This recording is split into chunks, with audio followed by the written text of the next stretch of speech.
Hi, നമസ്കാരം. RJ സൂരജാണ്. Kannur ജില്ലയിൽ ശ്രീകണ്ഠാപുരത്ത് എന്റെ സ്വന്തം വീട്ടിൽ, എന്റെ സ്വന്തം നാട്ടിലിരുന്നിട്ട് സംസാരിക്കുന്ന ആദ്യത്തെ വീഡിയോ ആണിത്. കഴിഞ്ഞ ദിവസം കാലിക്കറ്റ് എയർപോർട്ടിൽ നിന്ന് എന്റെ വീട്ടിലേക്ക് വരുന്ന വഴി ഞാൻ പരിചയപ്പെട്ട ഒരു പ്രത്യേക തരം മിഠായിയെ പരിചയപ്പെടുത്തുക എന്നുള്ളതാണ് ഈ ഒരു വീഡിയോയുടെ ഉദ്ദേശം. ഇതാണ് ആ മിഠായി. ഈ മിഠായി എന്ന് പറയുന്നത് വെറും മിഠായി അല്ല. ഇതിന്റെ പുറത്തെന്തൊക്കെയോ പേര് എഴുതി കാണിക്കുന്നുണ്ടെങ്കിലും ഇതിന്റെ യഥാർത്ഥ പേര് ടോൾ മിഠായി എന്നാണ്.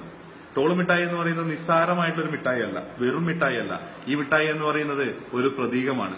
ഈ മിഠായി എന്ന് പറയുന്നത് ഒരു തെളിവാണ്. ഈ മിഠായി എന്ന് പറയുന്നത് അടിച്ചമർത്തപ്പെടുന്നവന്റെ, ചൂഷണത്തിനിരയാകുന്നവന്റെ, ശബ്ദിക്കാൻ വകുപ്പില്ലാത്തവന്റെ ഉറക്കെയുള്ള ശബ്ദമാണ്. അതാണ് ടോൾ മിഠായി. എന്റെ സുഹൃത്ത് എന്നെ പിക്ക് ചെയ്യാൻ വേണ്ടിയിട്ട് എയർപോർട്ടിലേക്ക് വരുന്ന വഴി വടകരക്കടുത്തുള്ള നന്ദി മേൽപ്പാലത്തിലൂടെ കടന്നു പോകുമ്പോൾ അവിടുത്തെ ടോൾ ഗേറ്റിൽ നിന്ന് ലഭിക്കുന്ന മിഠായിയാണിത്. ഈ മിഠായി ലഭിക്കണമെങ്കിൽ ചില്ലറ കടമ്പയൊന്നും പോരാ, വലിയ വലിയ കാര്യങ്ങളൊക്കെ നേടേണ്ടതുണ്ട്. അപ്പൊ ഒരു തവണ ഈ മേൽപ്പാലത്തിലൂടെ കടന്നു പോകുന്നതിന് 5 രൂപയാണ് ടോളായിട്ട് കൊടുക്കേണ്ടത്. തിരിച്ചും വരുന്നുണ്ടെങ്കിൽ വലിയൊരു ഓഫർ ഉണ്ട്, 7.50 കൊടുത്താൽ മതി. രണ്ടുപേരും അങ്ങോട്ടും ഇങ്ങോട്ടും ഉണ്ടെങ്കിൽ 7.50 വലിയ ലാഭകരമായിട്ടുള്ള ഓഫർ ഉണ്ട് അവിടെ. അപ്പൊ എന്റെ സുഹൃത്ത് തീർച്ചയായിട്ടും തിരിച്ചു വരേണ്ടത് കൊണ്ട് തന്നെ 10 രൂപ കൊടുത്തു. അപ്പോ 7.50 കഴിച്ചിട്ട് 2 രൂപയും പിന്നെ 50 പൈസക്ക് പകരം ഈ ഒരു ബാലൻസ് മിഠായി അല്ലെങ്കിൽ ടോൾ മിഠായി എന്ന് ഞാൻ വിളിക്കാൻ ആഗ്രഹിക്കുന്ന ഈ മിഠായിയും നേടിയെടുക്കുകയുണ്ടായി. അപ്പൊ മിഠായി വേണ്ടാത്തതുകൊണ്ട് പുള്ളിക്കാരൻ അത് കീശയിലിട്ടിട്ട് എന്നെ കൂട്ടിയിട്ട് തിരിച്ചു വരുന്ന വഴി വീണ്ടും ടോൾ ഗേറ്റ് അടച്ചു. ടോൾ കൊടുക്കാൻ പറഞ്ഞു. അപ്പൊ ഞങ്ങൾ പറഞ്ഞു, സാർ നമ്മൾ നേരത്തെ കൊടുത്തിട്ടുണ്ടായിരുന്നു, അപ്പോ അതിന്റെ റെസിപ്റ്റ് കാണിക്കാൻ പറഞ്ഞു. റെസിപ്റ്റ് എടുത്ത് കൊടുത്തു. അപ്പോഴാണ് സംഭവം വലിയൊരു സംഭവമായിട്ട് മാറിയത് അറിയുന്നത്.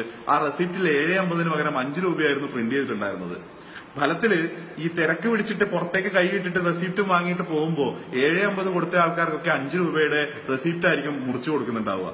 അങ്ങനെ ഒരു വണ്ടിയിൽ നിന്ന് 2.50 വീതം ആ റെസിപ്റ്റ് മുറിച്ചവൻ കീശയിലാക്കത്തു. അങ്ങനെ ഒരു ദിവസം ആയിരക്കണക്കിന് വണ്ടികൾ പോകുമ്പോൾ നല്ലൊരു കാശ് പുള്ളിക്കാരൻ സുഖമായിട്ട് ഉണ്ടാക്കുന്നുണ്ട് എന്നുള്ളതാണ് സത്യം. അപ്പോ ഈ ടോൾ മിഠായി അവിടെയാണ് പ്രവർത്തിച്ചത്. ഇതിന്റെ തെളിവ് അല്ലെങ്കിൽ വെളിപാട് നടന്നത് അവിടെയാണ്.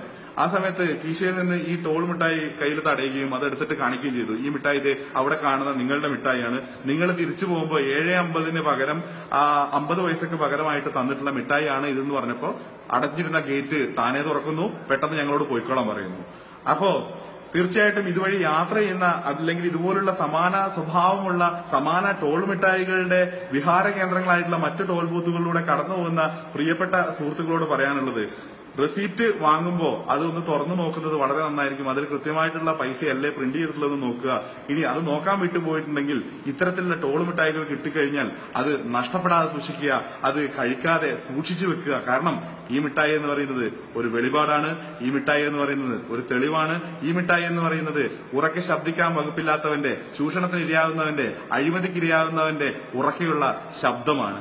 അതുകൊണ്ട് തന്നെ ഈ ടോൾ ബൂത്തുകളിൽ നമ്മളെ പിടുങ്ങുന്ന കള്ളന്മാരെ നമ്മളെ ഉപദേശിച്ചിട്ടൊന്നും കാര്യമില്ല. കാരണം കട്ട് ശീലിച്ച ആൾക്കാരോട് പിന്നെ ഉപദേശിക്കാൻ നിന്നിട്ടൊന്നും കാര്യമില്ല. അവർ വീണ്ടും അത് തന്നെ തുടർന്നുകൊണ്ടിരിക്കും. ചൊട്ടയിലെ ശീലം ചുടല വരെ എന്ന് പറയുന്ന പോലെ അത് അതേ ട്രാക്കിൽ തന്നെ പോകാൻ സാധ്യതയുള്ളൂ. അതുകൊണ്ട് സൂക്ഷിക്കേണ്ട നമ്മളാണ്.